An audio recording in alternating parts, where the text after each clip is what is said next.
서로 인사할까요? 잘 살아내셨습니다. 오늘도 은혜 주실 것입니다. 아멘, 아멘. 여러분, 하나님께서 딱 지금 나타나셔서 여러분에게 딱 두 가지 선택지를 준다면 무엇을 선택하시겠습니까? 1번, 내일부터 고생 끝. 네가 원하는 목적지로 단 한 번에 점프시켜 주겠다. 1번. 2번, 목적지는 안 보여주고 내일부터 펄펄 날리는 먼지 광야길을 나랑 손잡고 40년 동안 하루 한 걸음씩 걸어가자.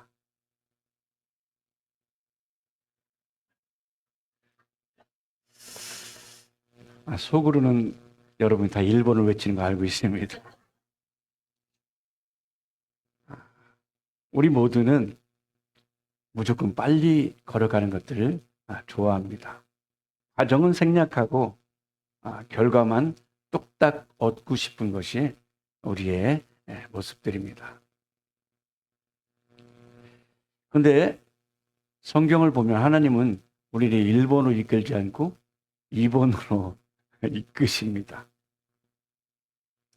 하나님은 능력이 없으셔서 그럴까요? 아니면 우리를 골탕 먹이셔서 그러실까요? 오늘 함께 읽은 말씀을 들으면 하나님께서 나를 그래서 이렇게 뺑뺑이 돌리셨구나 하는 것을 알게 될 것입니다. 이래서 나를 당장 기도를 들어주기보다 시간이 흐르고 과정이 있었구나 하는 것을 알게 될 것입니다. 오늘 함께 읽은 말씀에는 민수기 33장에는 이사를 하는데 이스라엘 백성들이 이사를 짐을 몇 번 싸면 42번을 쌉니다. 오늘 민수기 33장에 보면 이들이 걸어간 여정들을 계속 적어놓고 있는데 처음 시작해서 마지막 가나안 땅까지 들어갈 때까지 계속 이 과정들을 상세하게 기록되어 있습니다. 움직이는 것이 그냥 움직이는 것이 아니라 멈추면 말뚝을 받고 텐트를 쳐야 되고 또 이동하려면 말뚝을 뽑고 줄을 걷고 텐트를 걷어서 또 어깨에 짊어지고 걸어가야 되는 모든 과정들입니다. 이 모든 여정을 하나님께서는 민수기에 상세하게 기록하게 해 놓으셨습니다. 대개의 경우 역사를 기록하는 것은 작은 것보다도 승리한 것, 뭔가 어떤 정복한 큰 산, 이런 것을 기록하기 마련인데 하나님께서 민수기에 보니까 아주 세세하게 이 안에는 성공한 것도 있고 실패한 것도 있고 넘어진 것도 있고 아프기도 하고 슬프기도 한 모든 여정들을 상세하게 기록하게 해 놓으셨습니다. 우리 인생에는 걸어가는 길에는 다양한 과정들이 있습니다. 오늘 이 민수기 33장에 나오는 이 여정을 히브리어로는 마세이라고 부르는 마세이. 마세이는 인생에 걸어가는 길, 겪게 되는 길을 말합니다. 이 시간 여러분께 질문합니다. 여러분은 어떠십니까? 여러분이 지금 머물고 있는 현장, 여러분의 광야의 이름은 무엇입니까? 어떤 분은 계속 가사노동에 지쳐서 이거 언제까지 이렇게 해야 되나 하는 그런 광야일 수 있습니다.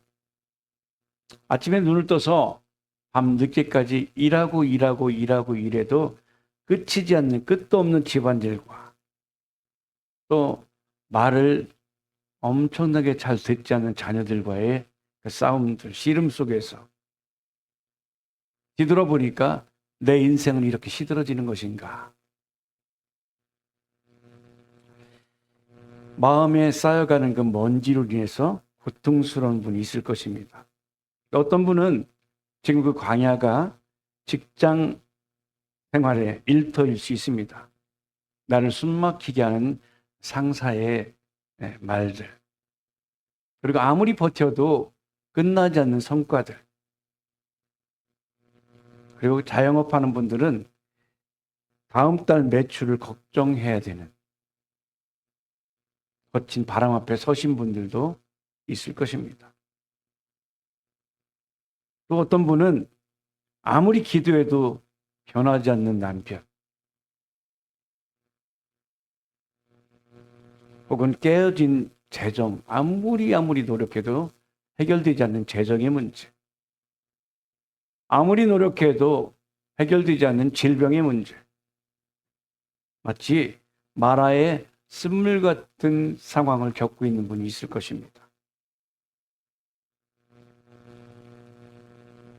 우리는 함께 기쁨으로 주님 다시 올 그날까지 또 믿음으로 살고 기쁨으로 승리하며 살고, 그렇게 고백하며 손을 들고, 또 우리 성도님들은 전국에서 둘째가람 서러울 정도로 찬양에는 뜨겁고 열정적으로 찬양하는 여러분들입니다.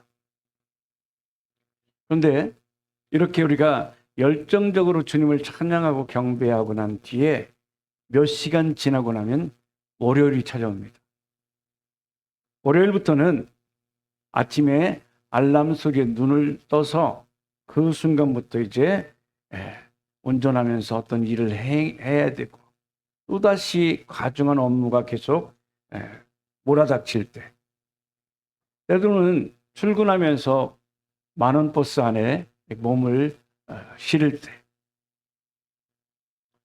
주일날 주님께서 주셨던 이 찬양과 경배와 말씀을 통해서 주신 기쁨은, 은혜는 연기처럼, 안개처럼 사라집니다. 그리고 오늘 당장 처리해야 될 서류 더미들, 그리고 나를 숨막히게 하는 상사의 목소리, 그때 우리가 이런 생각을 하죠. 이번 주는 또 어떻게 버티냐. 숨이 턱 막히고 한숨부터 흘러나올 수 있는 것이 우리의 삶의 현장입니다. 우리 삶은 그렇게 녹록하지 않습니다. 그래서 이렇게 저도 이제 그런 기도를 했는데, 하나님, 저 이제 버틸 힘이 없습니다. 끝도 보이지 않는 이 지루한 터널을 언제까지 걸어가야 됩니까? 남들은 고속도로 쉥쉥 달리는 것 같은데 막힌 것 없이 쭉쭉 뻗어나가는데, 왜 저만 이 메마른 광야 같은 삶 속에서 덩그러니 혼자 남아 있는 것 같습니까? 하나님, 제 기도를 듣고 계시긴 한 건가요?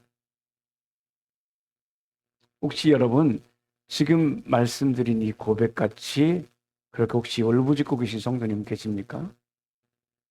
맞습니다. 우리는 내 힘으로는 어찌할 수는 거친 현실에 직면하게 되면 누구나 탄식과 답답함에 눌리게 되어 있습니다. 그런데 우리는 왜 인생이라는 마라톤의 긴 여정을 걸어가면서 왜 자주 낙심하고 넘어질까요?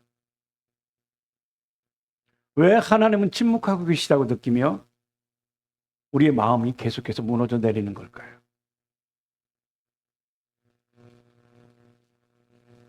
오늘 이 광야 말씀을 통해서 보면 하나님께서는 우리가 무너지는 진짜 이유가 무엇이고 그 해결책이 무엇인지를 오늘 말씀을 통해서 우리 비춰주십니다.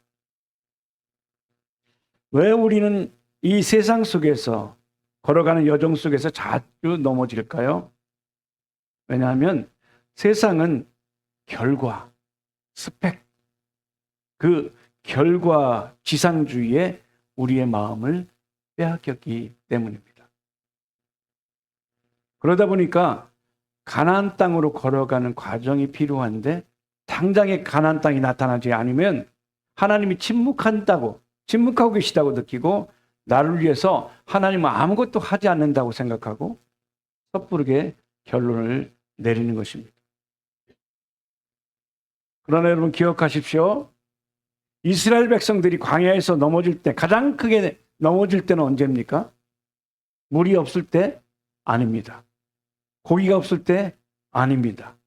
민수기 21장 4절 보겠습니다. 민수기 21장 4절입니다. 읽습니다. 백성이 호르산에서 진행하여 홍해길로 쫓아 에돔 땅을 둘러 행하려 하였다. 길로 인하여 백성의 마음이 상하니라. 오늘 길로 말미암아 백성의 마음이 상하니라 라고 표현하고 있는데, 여기 길로 인해서 마음이 상했다 하는 것은 히브리어로 이런 의미입니다. 영혼의 호흡이 너무 짧아졌다. 영적 힘이 약해졌다. 그러니까 인내하는 인내의 끈이 끊어져서 숨이 탁 막히는 상태를 길로 인하여 마음이 상했다라고 성경은 오늘 기록하고 있습니다. 왜 숨이 막혔습니까? 물이 없기 때문입니까? 먹을 고기가 없기 때문입니까? 오늘 이 과정을 보면, 이 말씀을 보면 하나님께서 걷게 하신 그 길이 내 마음에 들지 않아서 그렇습니다. 나는 이 길을 가고 싶은데 하나님이 이 길을 가라가니까 마음이 상했다는 것입니다. 내 뜻대로 빨리 성공하고 싶은데, 내 계산대로 빨리빨리 훈련하고 싶은데 왜 자꾸만 나를 돌리시는가? 왜 기다리게 하시는가? 조급함이 극한 상황에 따라서 숨이 턱턱 막혀지는 상태를 길로 인하여 마음이 상했다라고 성경은 기록했습니다. 우리는 그렇죠. 여러분, 우리 처녀 때 또 총각 때 결혼만 하면 행복 시작일 거야. 집만 사면 행복해질 거야. 이 병만 나으면, 사업이 대박 나면 행복해질 거야. 그럼 그때 주님을 섬길게요 라고 우리는 생각을 합니다. 그러다 보니까 하나님께서 나에게 주신 이 모든 과정, 그 과정을 잘 처리하고 넘어가야 되는데, 오늘 나에게 주신 삶의 과정을 통과해야 될 골칫거리로 생각합니다. 여러분 그렇죠? 이게 누군가 약속하고 차를 타고 나왔는데 조금 늦게 나왔어요. 그러면 앞에 있는 모든 차가 걸리적거리는 것처럼 느껴지지 않아요? 여유 있게 나면 괜찮은데 너무 앞에 있는 사람도 느리게 가면 느리는 차, 끼어들면 끼어들어서 화가 나고 다양하지 않습니까? 그리고 오늘 나에게 준 이 과정을 그냥 시간 낭비로, 방해물로만 여겨질 수 있습니다. 그렇지만 성경에 보니까 하나님의 대답은 다릅니다. 자, 주님은 우리에게 가나안을 직접 줄 수 있는 분이십니다. 하나님은 여러분의 기도를 금방 응답해 줄 수 있는 분입니다. 그러나 주님께서는 이렇게 말씀합니다. 네가 필요한 가나안은 내가 당장 줄 수 있다. 그러나 아무리 좋은 선물도 보물도 네가 너라는 그릇이, 담을 수 있는 그릇이 준비되지 않다면 그것은 쏟아지지 않겠냐. 깨진 그릇에 물을 부으면 다 새나가듯 너라는 그릇이 온전하게 준비돼서 하나님께 주신 그 복을 받기 합당한 그릇이 되면 담아서 그것이 누리는 자가 되지만, 깨진 그릇에 내가 담아준다고 해서 내가 그것을 계속 유지할 수 있겠니? 그래서 주님 말씀하신 겁니다. 너한테 지금 당장 보물을 주기보다 너를 큰 그릇으로 빚고 있는 중이다. 하나님 우리를 큰 것으로 빚고 계십니다. 그러기 위해서 우리는 살아가면서 이것이 필요합니다. 첫 번째로, 성공하는 그날을 위해서 오늘 하루를 지옥으로 만들지 말자. 따라합시다. 성공하는 그날을 위해서 오늘 하루를 지옥으로 만들지 말자. 아멘. 여러분, 우리 은행에서 대출해서 어떤 것을 하면 봉급받고 난 뒤에 풀려나가게 되면 맥이 착 풀립니다. 인생에 재미도 없어요. 자꾸만 이게 대출 갚는 날, 월세 내는 날은 얼마나 빨리 오는지 몰라요, 한 달에. 이 대출만 다 갚으면 내가 행복해지겠지. 우리 자식이 성공하면 나는 행복해지겠지. 이 가게가, 사업이 대박 나면 행복해질 거야. 그래서 오늘을 악으로, 깡으로, 어디 많이 듣던 얘기죠. 악으로, 깡으로 버텨냅니다. 근데 여러분 기억하십시오. 하나님은 여러분이 마지막에 성공한 그 자리에 기다렸다가 박수만 치는 하나님이 아니십니다. 하나님은 여러분 매일매일 순간순간마다 힘들고 어려울 때 여러분의 손을 잡고 여러분 마음은 위로하며 그것을 넉넉히 이길 수 있도록 함께 옆에서 격려하며 함께 하신 하나님이 우리 하나님이십니다. 너 혼자 열심히 해라. 그리고 잘했다. 끝나는 하나님이 아닙니다. 땀 흘리는 현장 속에서 매일매일 고통스러운 삶의 현장에서 하나님은 말씀하십니다. 이 고생 함께 버텨내자. 견뎌내자. 그리고 내 손을 잡으시는 하나님. 여러분, 우리 문제가 다 끝난다고 행복한 것이 아닙니다. 때로는 엉망진창인 현실 속에서도 나와 함께 하시는 하나님 안에 머물러 있는 것, 그분을 신뢰하며 한 걸음 한 걸음 나가는 것, 이것이 능력입니다. 그래서 우리가 가장 먼저 해야 될 것은 행복과 감사를 미래로 미루지 말고 오늘 하나님께 주신 것을 감사하는 것을 지금부터 시작하는 것입니다. 항상 기뻐하라. 쉬지 말고 기도하라. 범사에 감사하라. 이는 그리스도 예수 안에서 너희를 향하신 하나님의 뜻이니라. 아멘. 좋을 때만 감사하는 것은 누구나 할 수 있습니다. 그러나 어려운 환경 속에서도 도저히 답이 보이지 않는 그 상황에서도 감사하면 하나님께서 길을 열어주시는 것입니다. 스펄전 목사님이 그런 말씀을 하셨죠. 설교 중에 촛불을 보고 감사하는 자는 달빛을 주시고 달빛을 보고 감사하는 자는 햇빛을 주시고 햇빛을 보고 감사하는 자는 천국을 주신다. 여러분, 작은 감사부터 시작하면 점점 그것이 확산되는 것입니다. 마찬가지로 작은 불평이 점점 커져서 완전히 불평이 나를 삼켜버릴 수도 있습니다. 여러분 삶에 지금 어려움이 있고 힘든 것이 있을 때 미리 감사, 우리 찬양 있잖아요. 미리 보면서 감사하세요. 왜 나만 겪는 고난이냐고. 슬퍼하지 마세요. 고난에 미리 보면서 감사하세요. 할렐루야. 여러분, 고난 뒤에 계신 주님을 발견하는 여러분의 영적 눈이 열려지길 주의로 축복합니다. 여러분, 문제가 다 풀리고 나서 대박하고 기뻐하시는 것은 그것은 믿음이 아닙니다. 당연한 반응입니다. 진짜 믿음은 문제가 여전히 있고 광야 같은 현실 한복판에 있지만 바로 오늘 기뻐하는 것입니다. 오늘 감사하는 것입니다. 오늘 선포하는 것입니다. 아무리 억울하고 답답한 현실이 있을지라도 나를 버리지 않으시는 하나님을 발견하는 것, 그 자리에서 먼저 찬송하는 것, 그것이 우리의 기적의 시작입니다. 바울과 실라는 감옥에 갇혔었습니다. 그것도 복음을 전하다가 주의 일을 하다가 감옥에 갇혔습니다. 많은 매질을 당하고 아팠습니다. 그럼 대부분의 사람들은 왜 주의 일을 하는데 이렇게 어려움이 있습니까? 라고 말할 수 있는데 바울과 실라는 그 감옥에서 찬양을 했습니다. 하나님을 높였습니다.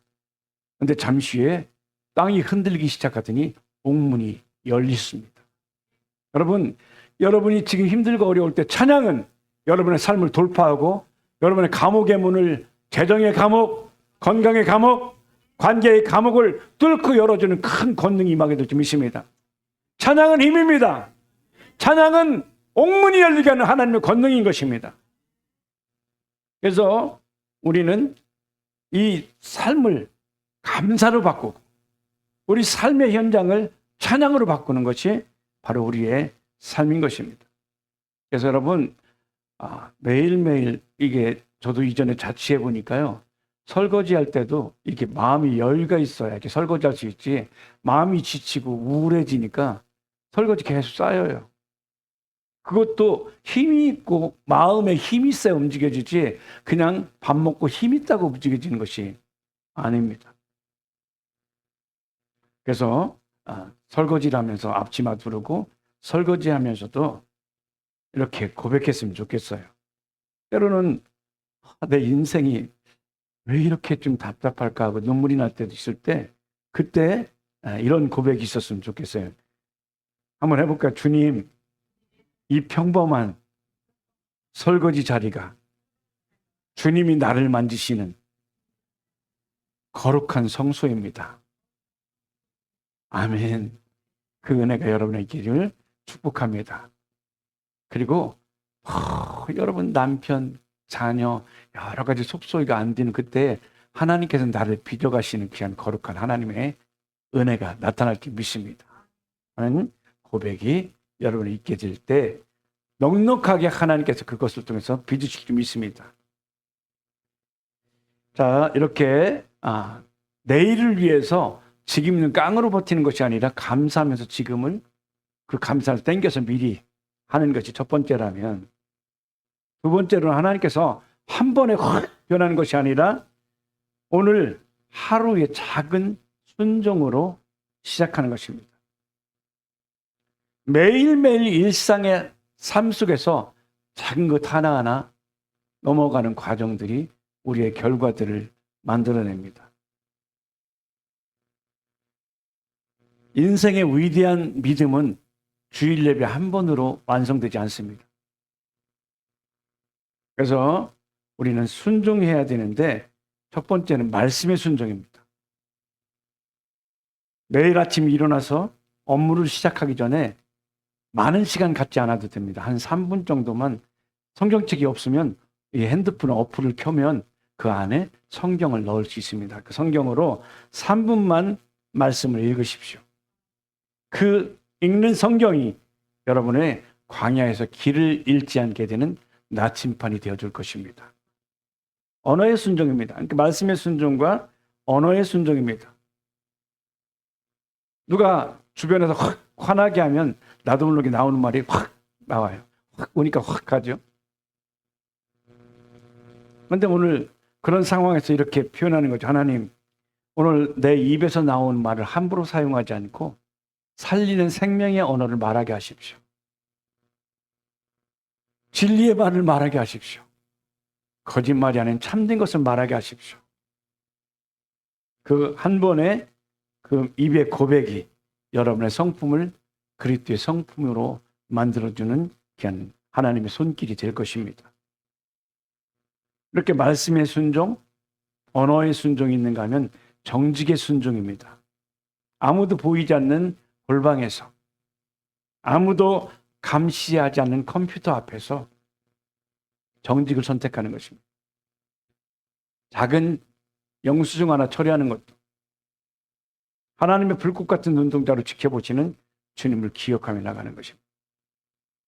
이렇게 말씀의 순종, 언어의 순종, 정직의 순종을 향해서 나갈 때 여러분은 어느덧 가나안 땅에 넉넉히 들어가서 누릴 수 있게 되는 거룩한 영적 거인으로 자라나 있을 것입니다.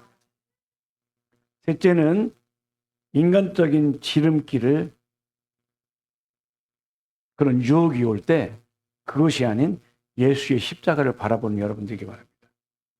광야를 걷다 보면, 인생을 걷다 보면 반드시 그 유혹이 찾아옵니다. 한번 눈 딱 감고 이번만 넘어가 봐. 그러면 훨씬 다른 사람보다 빨리 목적지에 도달할 수 있어. 그때마다 우리는 하나님의 말씀을 기억해야 됩니다. 히브리서 12장 2절 보겠습니다. 히브리서 12장 2절입니다. 믿음의 주요 또 온전케 하시는 이인 예수를 바라보자. 저는 그 앞에 있는 즐거움을 위하여 십자가를 참으사 부끄러움을 개의치 아니하시 하나님 보좌 우편에 앉으셨느니라. 아멘. 세상의 꼼수로 이 땅을 버텨가는 것이 아니라 하나님의 말씀 위에 서는 것입니다. 모래 위에 집을 짓는 집은 비가 오고 창수가 나면 순식간에 무너지지만 반석 위에 집을 짓는 그 집은 무너지지 않는다고 했습니다.